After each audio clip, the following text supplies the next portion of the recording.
So, hello all. Thank you for joining the Human Libraries of Procurement podcast. We call this Human Libraries of Procurement for three basic elements: the human connect, the libraries part, which shows knowledge and wisdom, and procurement because we talk about procurement. We have one such human libraries today with us, Helene LAFFITTE.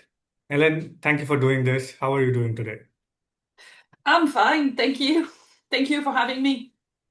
So, Helen, we'll start with your introduction and your career journey, and then we'll take it from there. Sure. So, Helene LAFFITTE, okay, you know that it's a French name. It sounds very French, normal, that is. I'm from Paris.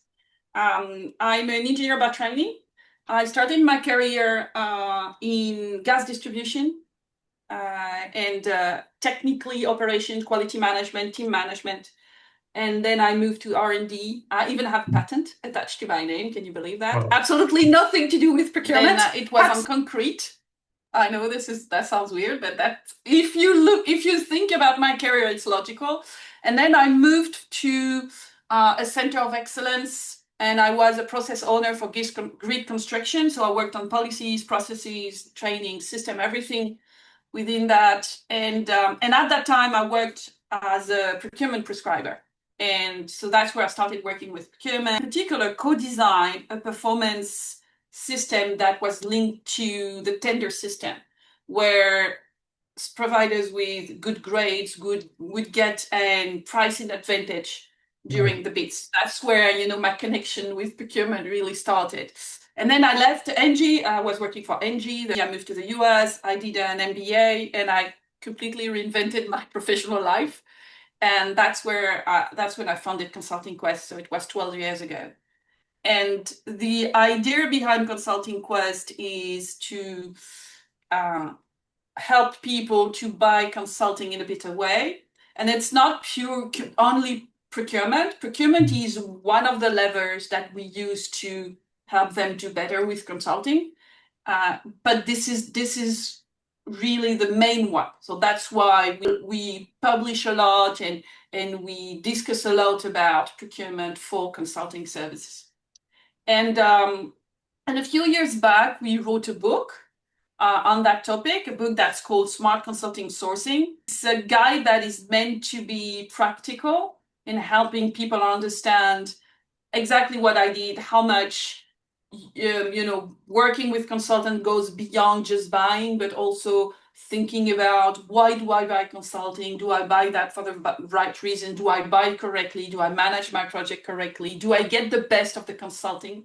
I bought it because there was nothing in the market. When I started in that field in 2012, I found nothing about consulting procurement, or everything I found was either wrote by consultants, so a bit self-serving, or wrote by people who obviously hated consultants because they were talking about squeezing and not working with the big ones and so on. And so what we wanted to bring was something that was more balanced, that was more professional in the approach, but also more actionable in terms of how we present solutions.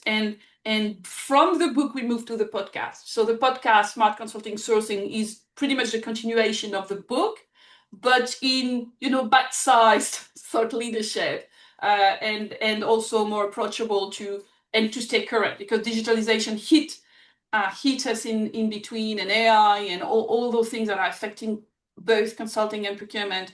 And so such knowledge needs to stay current to really be valuable. So that's pretty much in a nutshell. Right. So thank you, Helen. I keep saying Helen, so I'll have to check on that. But yes, a lot of good experience there. Well done. You being a consultant from such a long time, that's a huge thing. One of the earliest podcasts that I have seen was for Helen.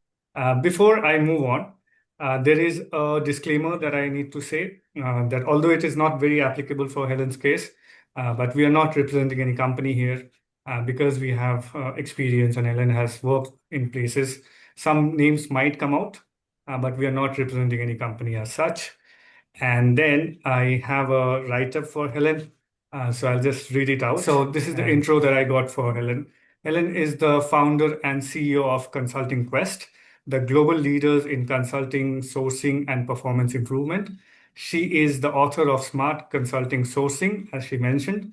Helen is also the host of Smart Consulting Sourcing and Procurement Game Changers podcast. So those are the two podcasts that she has. Every month, she shares insights of nearly 5,000 transformation minds on marketing, intellectual services, procurement. So that's the intro that I have, and that's pretty much the two heavy minutes from my side. So from now on, it would be more of Ellen. Uh, so Ellen, you already covered a bit of the book and the podcast, but I still want to start there. Your book on smart consulting. So the Smart Consulting Sourcing book, it's meant to be an overview of our perspective on consulting. And the full title is actually Smart Consulting Sourcing, a step-by-step guide to getting the best ROI from your consulting. Right. What we're trying to introduce here is the ROI. When we talk about consulting, we hear savings, we hear a lot about about process, but we don't talk about what consulting is actually supposed to deliver. And from a founder perspective, because we're two founders in Consulting Quest, you have Laurent and you have me. I have more of a operational background. He has more of a strategic consulting background. But what we have in common is that we see consulting as a lever for transformation. Because originally what we're interested in is strategy and transformation. That's kind of the core start of this. And we see consulting as a lever for transformation, and we see that most companies don't use it right. Right. And procurement for consulting, for that lever, is really the key in order to use it right. Like, how do I utilize consulting to advance my strategy? How do I buy from the right people at the right price with the right scope? And then how do I make sure that my project deliver the value that I intended at the cost that I intended? The kind of all this. And the book is all about this, and it covers both market dimensions, but also very practical steps of how to buy, how to define the utilization of consulting as a company, how to manage project, how to build your category management, and how to leverage what's happening in the market today in order to buy better. We wanted it to be extremely easy to read, actionable, because I hate management books. This is probably the thing that would be the best for me to fall asleep. I can read 5 minutes and I'm done.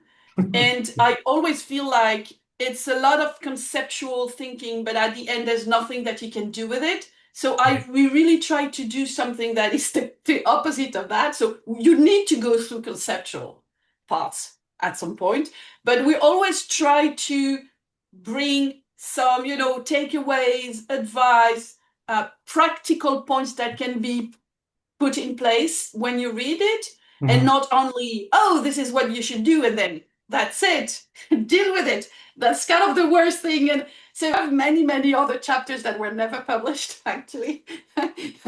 So the book originally was like super long, and we focused on one part of it, just another view of what we do. The other are work in progress, I would say. Right. Maybe it will come out later on in another edition or something like that. Yeah, probably. Yes. And then the podcast was the natural extension of the book, or one of the things that we realized very early on when we started working with operational people, and really getting to discuss with procurement leaders and users of consulting, is that there is a lack of knowledge about consulting and about how to buy consulting. We felt that fill the void, with some educational content that would just bring that layer of understanding of what's consulting, how does that work, why is it different, why is it so hard to buy consulting, and then with that, then you can go into how to buy, how to utilize, how to manage. But we really try to fill the gap, if you will. And the podcast fell format that was very interesting because it's short. A lot of my listeners are using that during their commute because it's usually 10 to 20 minutes. And so we really built it like that. Something that you can hear, you can remember key points, and then you can think about it in your day. And with the same spirit than the book, meaning that concepts are good, you need to explain and be able to go into conceptual dimensions, but very quickly you need to go to something that people can really act on and apply in their daily work. Right. And I would put the link to all the details that are there. So of course the podcast, of course the book, and the contact details also in the link. So very interesting points there as to the consulting part of it. Now I want to start with your experience in consulting. How do you see consulting space as in a consultant and not from a procurement point of view? So consulting is a very peculiar industry where credibility, trust, thought leadership are more and more important. Right. It was in the past, but now with internet and the access to pretty much everyone and every website, it becomes front and center for any practitioner in consulting. So visibility becomes, key in order to get clients and to get known. I wouldn't say that it's that difficult to convince clients. If you are in a field that is well known, they're familiar with, let's say that you want to launch a consultancy in a strategy and you use the traditional methodologies and approaches that are available on the market, you don't need to convince anyone. Everybody knows the value of such projects. What is more difficult is when you're building something new. And that's what we were doing. That's why for us, it was quite the journey, because we had first to convince that there was a need, and then they will come to us. But I would say that what is difficult as a consultant is a couple of things. The first thing I'd say is to live with the uncertainty of consulting work. You can have a lot of work for 6 months and then nothing for 6 months. And that's normal. That's not unheard of. And it's even true in the large consultancies. The second thing is that you cannot stay where you stand. You always need to progress and learn more and be up to date on everything, because the industry is changing at a pace that is unusual. So now we have AI. Before we had data and consulting platforms, and before we had something else. You really need to keep pace of that, and that's probably one of the most challenging part of being a consultant. I think the last thing also is that you're in the service industry, and sometimes we say in French that you have to swallow snakes, and the idea behind it is sometimes you have to accept things that when you're working in a large company you would never accept, because you have the possibility to refuse, but you can't as a service provider. And when you're in a small consultancy, that happens often. And one other thing also, often not very well handled by very small companies, is the focus. Because when you start in a consulting world, you start with your experience, with your skills, and it's tempting to accept pretty much every project that comes your way, even though you're not an expert at it, because you need the revenue, because revenue is uncertain and so on. And so I feel like it's not the case now, 12 years down the road, but in the first years, what was the most difficult was to refuse projects and say, no, I can't do that. I cannot, I won't do a good job for that type of project. But in terms of industry, I think that a lot of people write about consulting and trying to model and intellectualize the future disruption of consulting. For the record, it has been discussed for the last 15 years and it has not been disrupted yet. I think that people underestimate the resilience of the consulting industry and how fast consultants adapt. The ability to adapt to pretty much everything and then turn that into a new offer. I think that's an amazing ability that that industry has. I think those two points are the best points. The first one is that staying true to your core. So you have to reject a lot of things and all that. And the second is to stay flexible and adaptability towards your work. And most of the time, people see it as a contrary to each other, but I think it is not that contrary as well. They are pretty much linked in that way. Mhm. You being here for more than 12, 15 years, I think that itself is a success story. But is there any particular success stories that comes to your mind? Oh yes. So I thought about that question for a bit, and then I realized that the real success story is how we were able to change the perspective on people on what we do. When I Right. started 12 years ago, and I started, reaching out to procurement people and so on, I was dismissed. I had a pushback that was condescending. People even ridiculed me, sometimes in a very rude way. They were asking, why do I need a consulting to tell me how to buy consulting? That's pretty much, that's the polite version of it. And now, 12 years later, people are calling me and asking me, oh, I saw your podcast, or I wrote your paper, or I don't know what to do. Can you help me upskill my teams? The way they diagnose the problem is exactly what I was telling them 12 years ago, and they were refusing. So that's kind of that ability to change the narrative around buying consulting and establishing an authority in a field that did not exist 12 years ago. I would say that's the success story, because I didn't change what I said. I say it in a more confident way. I say it with more data, more research, maybe in a more refined way, with more actionable task after that. But I didn't change anything about my perspective on things. And after that, every other success story is just a consequence of that work. That's what I said when we started about educating people. This is where we started, and I think we did a pretty decent job at that. I think that educating and the awareness of it. And I think there is a time to everything. I think that also is there. People only realize things when they are there. You know, you cannot drag somebody to that level at times. And that's a fair point as well. You do a lot of other consulting as well, but because this is about procurement, so I'll focus on procurement. What do you like about procurement, and why procurement consulting?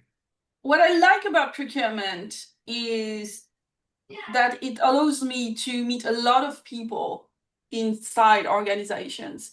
When we work with a client, I would be able to meet people from strategy, from finance, from HR, from legal, from like pretty much everywhere in an organization. And for someone like me, who I'm very curious, and I always like to understand how organization works, and I'm interested in behaviors and postures. That's really kind of a gold mine to Right. get access to new people and meeting new people and so on. And same thing, it helps me to meet a lot of suppliers, and consultants are usually very interesting people. So that access to pretty much every corner of the organization, and the ability to bring value to stakeholders that are usually pretty higher up in the organization, and showing them that procurement is something essential to the company. That's what I like about what I do. I also like that fact about procurement, that it is connected with all the departments that are there. Um, at times we are seen as invisible, especially if there is no problem, then we are invisible in that sense. Uh, but yeah, if you want to understand the core of the company, I think procurement is a great place to start with. How do we do buying for ourselves, let's say? Um, Buying for ourselves, you mean as consultants or as procurement buying for procurement? Procurement, buying for procurement. We are pretty bad at that. Um, so that's an interesting question.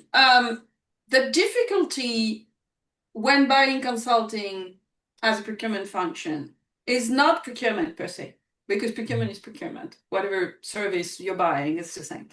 The problem is the lack of knowledge of consulting. Right. And I think this is the part that is really, really complicated. So you understand the ins and outs of the output that you would like to see, but you don't always know how consulting work is delivered, what to expect from a consulting firm, what to ask to a consulting firm, what is reasonable. And I would say also, often what I see is that procurement leaders tend to rely on things that they feel they master. They focus on the daily rates, they focus on the number of people on the proposal, they focus on that, which is important, but this is secondary to what you want to do with that. And that's not specific to procurement, but I say that procurement has a special bias to go to the numbers and the FTE times daily rates, time duration. They go a bit too fast to that. That's one thing. And the second thing I would say is on negotiations. And they tend to a bit over negotiate the wrong things and under the negotiate the good ones. Right. Yeah. We end up doing things that we tell everybody not to do.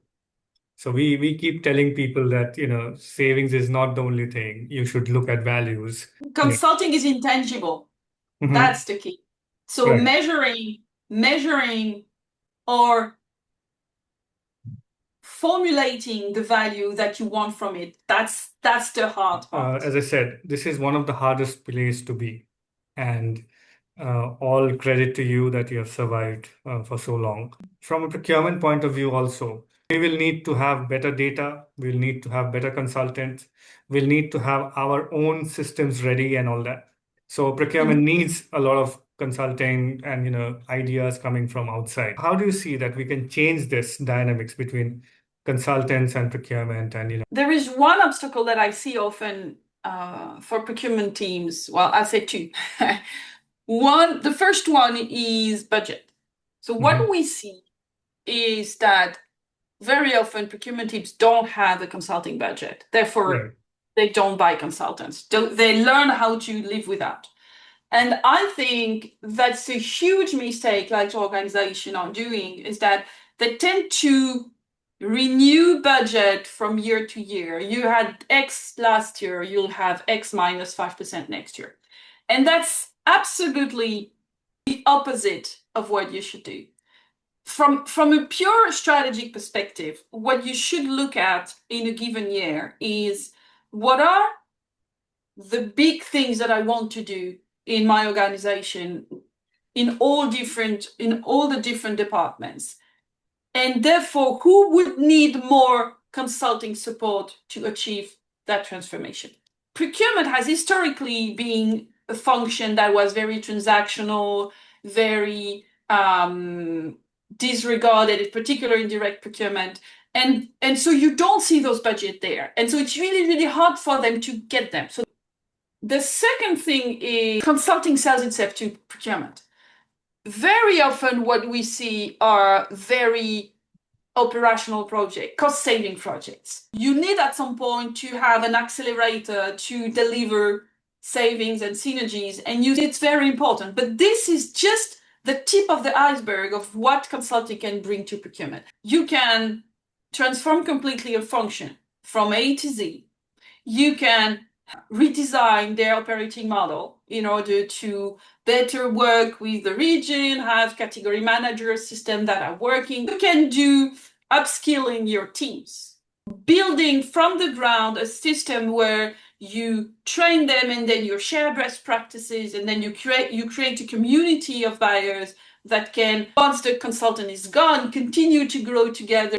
You can re-engineer totally your processes. You can digitalize. You can leverage AI to accelerate the way you work. All of this is available, all of this is on the table. And procurement consultancies often all of this to a certain extent, depending on their specialty. But all of this is on the table. I think that there's a misunderstanding of what consulting can offer and what it can mean for procurement. I think that procurement and indirect procurement in particular being one of those functions where credibility is not earned completely yet. And there is no seat at the table. There is often it's folded into finance and then folded again and again and again. And all of this means that working with consultants can be seen as a sign of weakness, as a sign of we need consultant because we don't know what to do. Right. And that's very European in their approach to consulting. I say that I say that because depending on where you come from, the way you see consulting is different. In North America, for instance, consulting is viewed as something that you can activate quite early, even though you haven't tried yourself, but you want to accelerate. So they're much more used to working with consultants. While in APAC, consulting is still seen as something a bit exotic that is very good for those European or those Western companies, but not for us. Procurement need to do some marketing internally, to showcase what they can do. And I can't imagine people who have never done that can do it efficiently. You need people that have done that time and again with different companies, different situations, different organizations, and can bring you that knowledge and that know-how, because that's the key. And I totally agree with you. I think the starting point that budget is a problem. Most of the times we are under finance. We need money from finance. So budget becomes a problem. And I think the solution is what you said, right? That you need that visibility. You need to sell yourself better. I have done marketing procurement for most of my career. One of the things that marketing managers always tell me is that you don't look at the cost of it or savings, you look at the ROI. And that, I think, is what we need to tell others as well, that we need to look at the ROI of the consultant rather than the cost or the savings or whatever. The value is in the ROI. So because it is hard to calculate, it is intangible. So, we take the other routes. Like, how do you know that a consultant is good or not? There's two steps. One is before you hire him, because you don't know yet if they're good at what they do. But a lot of it goes through the interactions that you have with them during the RFP process. Right, yes. Today with AI, everyone, and I'm serious, I'm dead serious here, everyone can produce a wonderful proposal, right, yes, that says all the right things about a given capability or strategy or marketing or whatever. Everybody. Not everyone can talk about it. Right, yes. In a smart way. Not everyone can show that they know the ins and outs as an industry.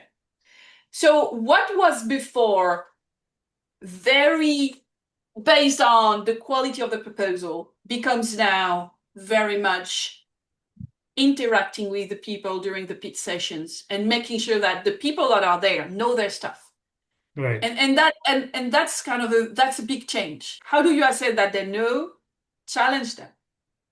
You cannot go on a pitch session and just listen. Consultants are so confident. This is the bread and butter of consultancy, is to say completely wrong things with a lot of confidence. In that sense, consultants are the AI of people. They can say things that are completely wrong, but they're so confident that you say, "Oh, that sounds good. Yeah, no, that's wrong." So that's one thing. So I would say the second thing, and still at that stage, is to ask for references. Right. Ask for past projects, information, the contact information, and call them. Literally call them. it's the best way to know if they're good at what. Now you want to understand not only if they can do it right, but if they can do it right with you. The human component, the fit. When you look at a consultant and a proposal, you need to ask yourself a few questions. The first thing is, do they understand my business and my industry and the context in which I operate? That's one Yeah. thing. The second thing is, do they understand my problem? The one that I'm facing right now. Right. The third one is, do I feel like they can tackle my problem? That what they're bringing me as an approach, as a methodology, as a solution, this is something that I could work with me. And the fourth one is, do I see myself working with them? These are the four questions. What a consultant is doing, and if it's good, the good is relative. It's not good in general, it's good for you. That's Yes. kind of the key. Before the contract level, that's what I would recommend. Then there's a second step, which is you have suppliers that are with you, you have MSAs and a panel and so on. Here, what you need to have is a way to measure their performance and work with them on how to do better. You want to make sure that they can deliver on time and quality and cost. You want to make sure that they have the expertise that you need, and it's not just, AI or people that are not there, in fact, or never on the project. So you want to make sure that they deliver on their promises of expertise. You want to make sure that they have the right behaviors. It's a human-to-human business, and we all know about paternalist, condescending, arrogant consultants. I've met one last week. It's always amazing to see them. It's one of the things where I get older, but I still meet people that are patronizing me. And you also have very hardworking, very straightforward, very transparent and honest consultants, and that's something that is important. But there's also something about how much they put their scheme into your game and how much they align the interest with yours without always thinking of the next project they can sell to you. Right. That's like really, really important. And the last part is the impact. I don't say ROI because ROI is conceptual. And when you ask someone about performance, it doesn't mean anything. I talk about value for money. Right. That's a much more Yeah. realistic thing, is that did you feel like you had the right value for your money? And usually when you don't have the right value for money, or people are telling you, oh, this project was super expensive, that means that the value they felt was not right. Consulting is about individuals. A consulting firm is a sum of individuals with knowledge. When you see that as a brand, you have lost the battle, because the brand is diluting the individual performance. And you can have in the same company great people and terrible people, but they use the brand to cover themselves. And this is kind of the provocative part, is that what I've seen in the last month is that very large consultancies that we won't name, but we all know who they are, have people, partners that act as little jerks, and I'm using that word on purpose, but because they're part of a big brand, there are no consequences to their lack of politeness, lack of honesty, just because of that. Yeah. And if you don't measure, if you don't keep trace, if you don't document that, then they will continue abusing. And I'm really weighting my words. They're going to continue to abuse their clients. What's important is to measure what's key for your organization. Right. Where you started off is very, very important. That AI is there to help and all. And AI will free up a lot of time for us. What do we do with that time is very important. Creating those questionnaire is not a buyer's job anymore, but actually assessing as to how this project would be beneficial, or if the supplier can actually deliver the things. So AI is not going to take away the human connect of it. But we also need to know as to where to have the human connect and where to have the AI. So I think Mhm. that's a pretty good point to start with. I also like the other point that you said, that consulting is a group of individuals working for you and their interest, how are they invested in this project? That is also important as to if they're planning for the next one, or is this the important one, or what? And the handover. I think a lot of good points there. So thank you for that. Uh, Now, I also understand that you have worked in multiple countries and multiple industries. Yeah. So what is your experience in terms of procurement, consulting, as to how different regions or countries work? Yeah, so I worked in Europe, North America, Middle East mostly. Mhm. Um, what I see often is Europe has the most organized, structured procurement organizations. That's where you find organization with direct and indirect separated, where professional services is if it's own category, even where you find someone, I have someone who's in charge of consulting and that's it. That's kind of the only place where I see that. In North America, direct procurement is very organized. Indirect is usually a work in progress. Mhm. and Right. and it's often very grouped, and it's not always true because there's a size factor. I mean, the larger the company, the more organized and structured it will be. But that's kind of a large brush thing. Also, I would say that procurement tends to have more power um, in Europe in general because of historical um, parts, and because it's part of operations. It also is more powerful in operational companies, industrial company, because procurement is so important that you get more power and more recognition.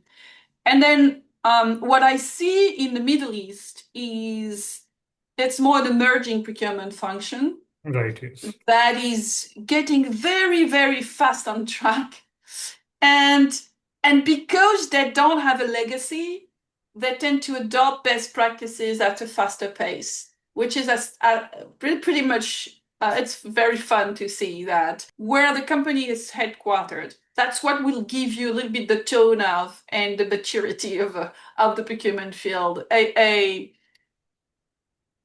European company, even in North America or anywhere in the world, they will have that level of maturity. Sometimes a bit too much, sometimes placating what they see in Europe to local markets, which do not work. I remember discussing with someone based in India working for a very large French company.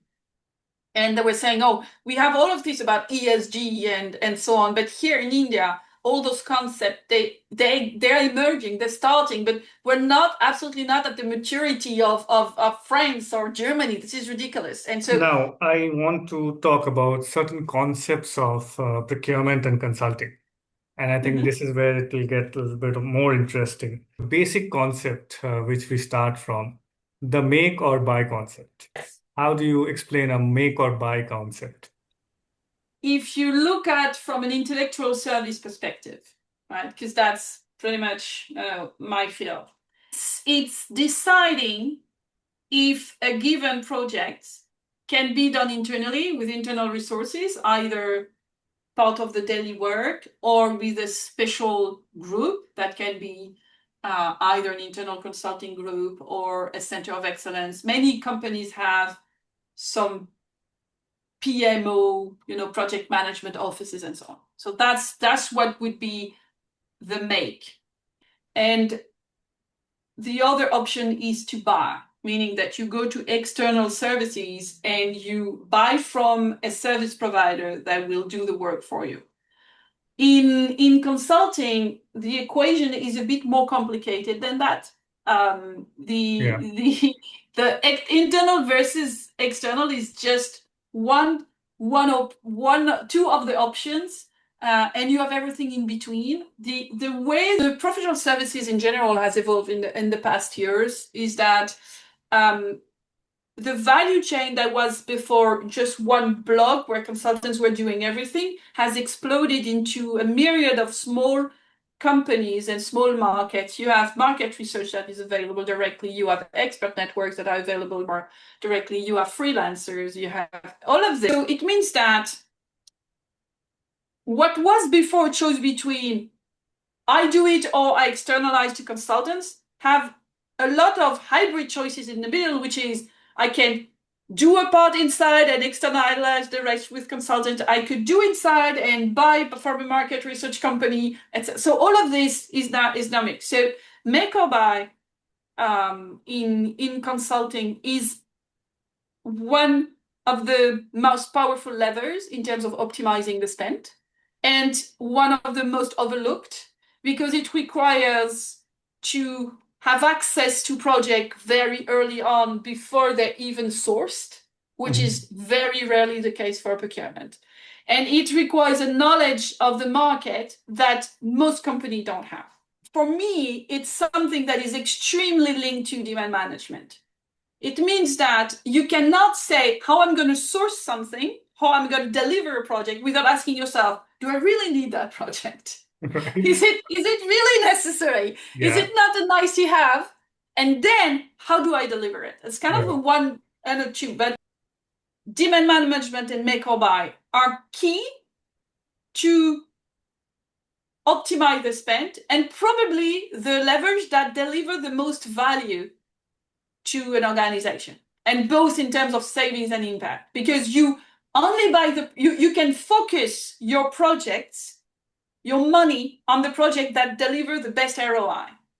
And then within a project, you can optimize how you want to deliver in order to only capture the parts where you can get a lot of value from into account. I would say two things. The first thing is confidentiality, because outsourcing a consulting project, this means sharing sensitive IP, sensitive strategy topics with external people who work with your competition. They will. You can write your project, your contract however you want. They will work with competition. And then there's a second part, which is that consulting firms sometimes have conflict of interests. I'll give you an example. A few years back, I was sourcing a project for marketing. And so we presented the project, they were very excited. And then they called me and they say, oh, we can't take that project because we're doing the same thing for a competitor. And even if it's the same, that's the first time I saw that. Usually they say, oh, no, it's not a problem. But then they say that. What I mean by that is consulting is based on the experience with other clients. It's based on benchmarks. Yeah. It's based on knowledge, on data, on all of this. This is what you sell. When a client works with me, he expects that I bring that knowledge and that benchmark and all of this. Which means that when I work for you, I collect data, I collect information about your organization, and I collect, of course, I anonymize, I put that everything into benchmark, but I have that. Yeah. When I work with you on a very sensitive project, and then we finish the project, it was great, and then your competitor calls me, I know what you did, I know how you launch your thing, I know, and he asked me to work on the same topics. Either I tell him what he wants to hear without taking into account what I know about you, and I'm not doing my job right because I'm lying to them, or I tell him what I know about you, and then I'm betraying another contract that I have with you. Right. Conflict of interest is like key. I think make or buy is the starting point that any procurement guy should ask the requester. Demand management, again, linked to make or buy. Are you actually serious about it? That's the natural question that should come. And I think what you covered as a third point is also very important, that conflict of interest and the transfer of knowledge, even if it is not knowledge in the sense knowledge, tend to give knowledge to the competitor, because most of the consultants would come from the same industry. So it is going to the competitor for that part. Absolutely. So I think these are good points to consider, how market research or market landscaping and benchmarking helps to identify the right suppliers or evaluate the RFP in the right way. So that's a very tricky one. Benchmark in consulting is very tricky. I think that before I answer that, I need to kind of give some sense of what is consulting as an industry. It's probably one of the most fragmented industry that exists because it's based on human knowledge. That's what makes it really, really complicated. When we build a taxonomy of consulting for our clients, we start from more than 20 different capabilities. And this is just level 2. I'm not even talking about level 3. But to give you a sense of kind of the complexity of what we're looking at. And in terms of pricing benchmark, what is extremely complicated is that the price will vary based on the type of company, if it's a big firm or mid-size, etc. Then the type of consulting. Between a strategy project and on an operational project, you have usually a time 2 factor in terms of pricing. Same thing for a big firm and small firm. Then you have geography. The prices in the US are 30% higher than in Europe, and that are themselves X% higher than in Asia, and etc. So it means that benchmarks that are large brush benchmarks saying this is the average consulting price in your market, that means nothing, like literally. One other thing also that shows that complexity is that you can look on the internet and try to find a market size for consulting, and trust me, you will be gone for a ride, because it will go from 100 billion to 900 billion. It's linked to the fact that there is no common definition of what is consulting. What are the services in consulting? And so the scope of what consulting is depends on whoever is doing a study. And that's what makes it complicated. And that's what makes benchmark difficult. It's interesting, though, as an index. If you buy from the same benchmark year after year, then and you see a progression up and down, that can get you a sign off, but that's pretty much it. What really works in consulting, it's cluster benchmark. When you take a set of companies that have the same capabilities, the same type of companies, the same geography, the same type of project, and then you look at pricing based on that. And that is extremely useful.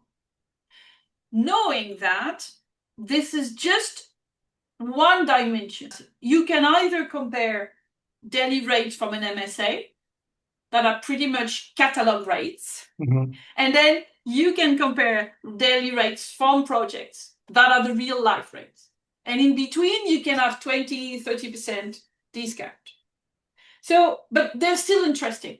That still gives you a range of where do I stand, and how does this company compares with this company, and etc. So that's what that's an important part. And the other part that is crucial, absolutely crucial, really, it's the landscaping. And I think that it's crucial and it's very hard to do. The main companies you will always find, and they are overrepresented on Google search and all of this because they play it very well and they have huge marketing budgets. And the other consulting firms are not already there. And by the way, that's the reason why we created an app that we call Improveo.app. I will send you the link, where we mapped 4,000 consulting firms, what they do, where they are, etc. And the goal was exactly that, is to look at who's in the market, what do they do, who do they serve, and what can I do with them, actually. And you can also use your historical data to build some benchmarking if needing. We just finished a benchmark with nine companies recently. However, when you have benchmarks that are rather accurate, and you have a good understanding of the market around a given project or even the needs of your organization, then you are in a completely different position to negotiate. Right. I think the cluster benchmarking is a good point there. And I would give an example where I had a rate card and it had a combination of roles. So it was like one director, two Yes, consultants, and exactly. three Exactly. junior consultants. And this is the rate. And then, you have a different combination, and that gives us a different rate altogether. So that makes it even more difficult. Exactly. So the way we do our benchmarks, and we compare prices. For instance, we did a panel exercise recently. So we had like, I remember 10 countries, 13 consulting capabilities, for 60 companies. Like, how do you compare that? So what we did is that we built a typical team profile. And then segment by segment, we had an average price. And this is comparable because we put everyone in the same situation and giving us kind of the average price that we would see and then compare with the other companies. So it says more than like, the team profile. So partner is X. What do I know? And actually, it's even more than what do I know. It doesn't make sense necessarily because partners at big firms can be at $12,000-$15,000 a day in the US market, and small firm can be at I don't know 6,000, but actually the 6,000 will be there all through the project, and the other partner you will not see them. Still, it gives you one number, and the number is not telling you the whole truth, but it tells you, okay, I need to dig into this one because it's very high or it's very low. Maybe there's something behind that. Yeah. Those are good saving opportunities that I can tell you, because I used Yeah. to do a lot of digging there and finding out. And again, the place also depends, right? Where they have offices. Like the PR Yes. agencies, if they have offices in Fifth Avenue, New York, let's say, it just gives them a license to charge you more. So that's also there. But that also gets to the point that how do you pick the best supplier in that sense? So what can be your sourcing strategies to find the best supplier? So when you are in a project, you cannot decide who you want to work with before your needs are laid out. First, you need to look at what is it that I want to solve, Right. and what angle do I want to take. And I know this becomes a bit complicated, but I'll give you an example, like a practical. That's a project that I did a few years now ago. They wanted to work on the macro trends. And I told them, macro trends, interesting. It can be strategy, it can be marketing, it can be innovation. Right. So what is it that you need? Because trust me, the companies doing that are not the same. Right. And they had no clue Yeah. what they wanted to do with that. So what we did is that we invited companies. We did an RFI step before. Right. And where I invited 3 companies, one of which they presented what they usually do with macro trends. And that's where they say, oh, that's what we want is strategy. So that's why I'm saying that deciding before who you want to work with is already telling you the outcome that you want. Yes. And that's not always the right fit with your business problem. So Right. first, what is it that I want to solve? What the outcome that I want to see? What are the results, the high-level objectives? This is the first thing. When you have that, then you say, okay, based on that, these are the capabilities that I'm looking for. Maybe I want them to be good at strategy. Maybe it's post-merger integration work. When you have that, then you need to think of what type of consulting firm you want to work with. I'm talking about the big ones, the small ones, and all of those. Yeah. Why is it super important? Because the price is not the same, and it can be twice as more expensive working with a tier one like MBB or with a boutique firm. What I would say here is that the answer is more complicated than we'll just work with big ones or we'll just work with small ones, right? There is a component that is linked to the political exposure of your project. Because consultants, they don't only sell technical value, they sell political value.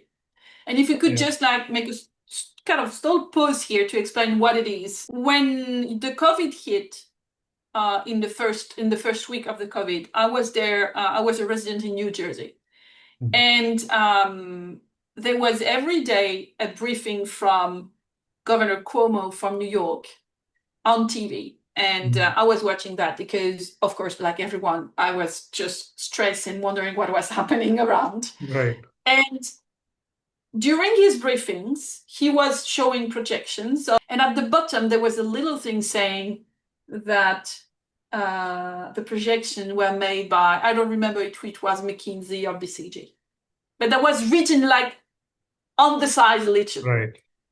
Why? Yeah. Political value. Because bringing in the name of the consulting firm was giving credibility to the projections, and this is much more common than you may think. So the more political your project, the larger the brain you need. The other dimension is the complexity of your project. Some projects are very, very small in scope and impact. And some projects are company-wide, touching everybody in the organization, requiring to be launched at the same time in multiple countries. And based on those two dimensions, you can say if you need a large firm or a second-tier firm or a boutique or even a freelancer. It's a compromise between political value, complexity, and value for money. You don't need a Ferrari to go from your place to take your children to school. You can, if you want, but you don't need it. And then you need to contact them. And I just like literally saying that, and people say, well, why? You need to contact them and ask them for real. Did you do it? Do you have bandwidth? Would you like to participate in such RFP? Can you tell me about past projects? Consultants are usually quite transparent about that. And then you need to organize a competition. But and like the number of companies that you bring in also must be adapted to this what's at stake. When you're looking at a small project, don't invite 10 people. Like, no, this is not fair to them. That's not fair to consultants. Writing a proposal, it's time consuming. It's not paid for. Right. So let's be clear. And you usually say that very clearly, that this is not going to be paid for. Right. And then you cannot ask 10 people because you know that 9 of them are on the losing end. And a 10% chance to get a project, that's not enough to make me take my pen. You have to write an RFP that is giving the same level of information that an incumbent has. Right. And also, you cannot give access to the incumbents to stakeholders that you don't give to the other ones. Yeah. Because if you do that, this is not a competition. And you're not finding the right person. You're finding the one that has more information. Right. Which is... We try to do it, but most of the time it is not. It's complicated. Yes, it is complicated. And I have the example just last week. I was negotiating for a strategy project, and the supplier refused to change their prices. And I wondered at some point, why have they refused, knowing that they were more expensive than the other ones?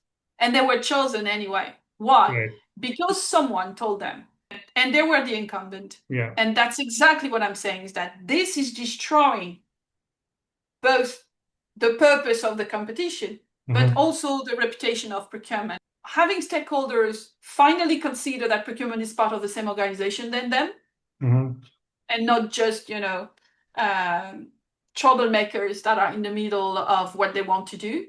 Right. And then considering the interest of the company as a whole. And if they don't want you to negotiate, they tell you.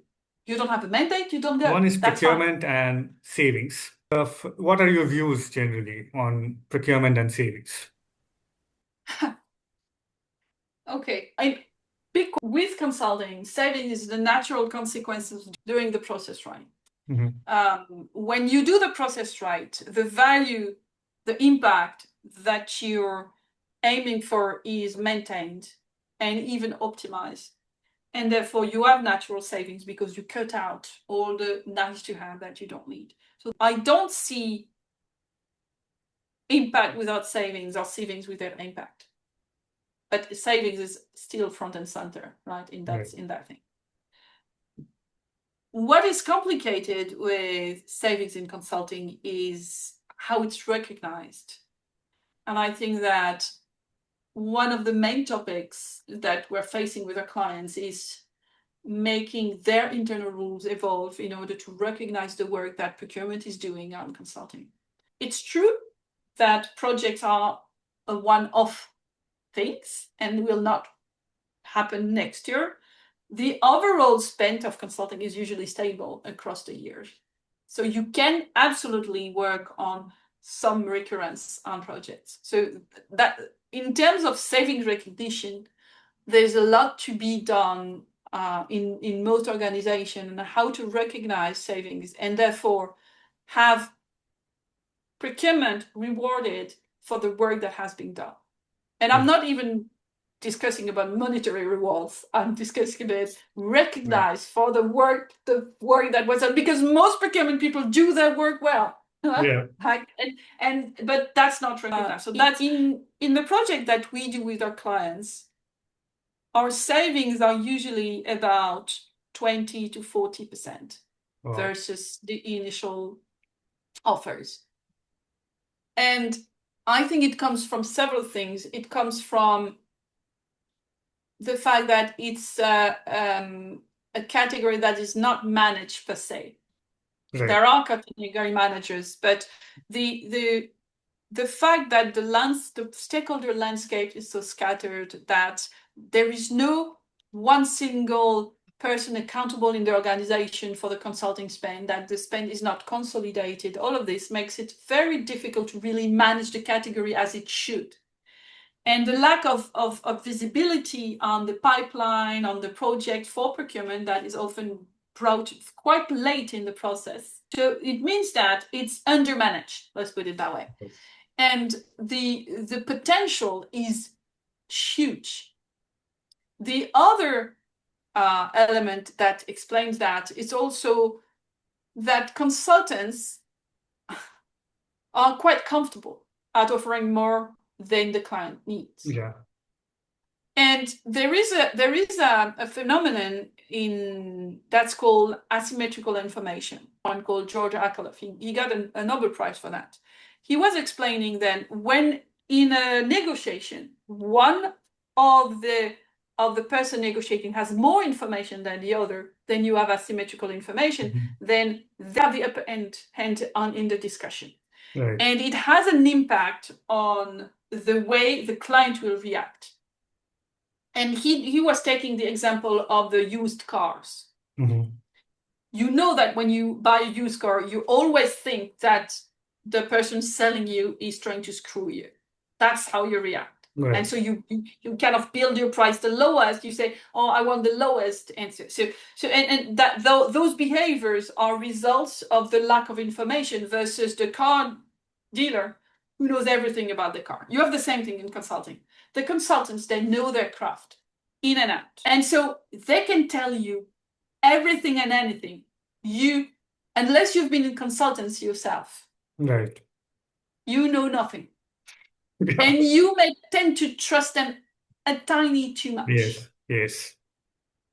And so a lot of proposals are often a bit inflated. That's an insight that I got from a BCG partner a few years back. He was telling me the reason why we inflate a little bit is because our clients, they don't know what they want. So we sign for something, but then we end up with something else. Right. And since I committed to a fixed price, I cannot, change completely my team and under deliver, but I want to make sure that I will have the resources to do so, and I will not lose money because we are not in the charity business. What is extremely important is that savings in consulting are not made by squeezing the prices. Right. This is not true, and it will never be the case. It's done by negotiating how the project will be delivered, how long it will take, who will be the people on board, what will be the deliverables at the end. This is the core that you negotiate. Everything else is just a consequence of that. Is it sufficient? Right. What I want to do. If it's the case, then that's the right price. And even if it's over your budget, that means that you don't have the right budget in mind. Right. Yes. But there are ways to do that. You can do a design to cost. I think that what's important is really to think of, you don't squeeze consultants. That's not true. What you do is having the impression you want, and then they are de-scoping the project and you don't know anything because you don't know what they do. You have no... Okay. So thank you for that. I'm pretty much done with my questions. Before we end, is there anything that you would like to add? Yeah, there was something I touched upon a bit before. I think that one of the trickiest thing in my line of work is usually stakeholders are buying themselves and they think they know how to do it, but they don't because they don't know procurement. And procurement, in some occasions, think they know how to buy, but they don't because they don't know consulting. Right. And the whole point in an organization that works well, and it's an organization where procurement is facilitating all the process, bringing the rigor and the discipline that procurement should bringing the skills that procurement has, hard skills, but also soft skills and negotiations and everything. But the stakeholders at the same time respect procurement and respect the process, but also bring their insight and their understanding and their knowledge of what they want and what consulting is for them.